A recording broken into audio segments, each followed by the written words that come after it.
What's going on, YouTube? Time to go ahead and give y'all a quick update. Got the spotlight on now. And I want to go ahead and let y'all know too about these tires right here. These big bad boys right here.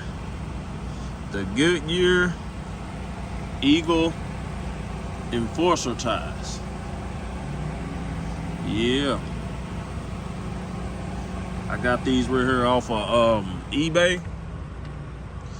I got them like $400. Tread wear was about 85%. All 4 tires, pretty good deal. But I don't know if y'all can see that up under there. I'll give y'all a good look. But these tires are much better than them Eagle RSAs, man. I got them all the way around. All the way around.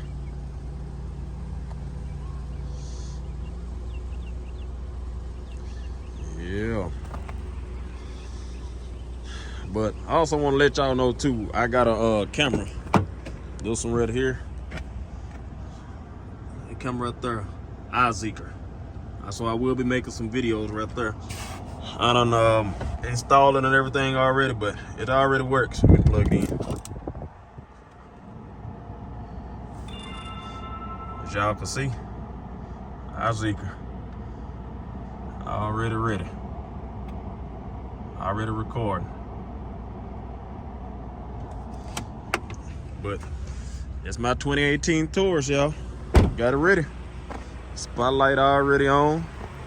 But I might go ahead and get that LED one though. I'm not sure. But for right now, this is my baby. Be working on the push bar next. Yeah. Unmarked Pursuit. Signing out.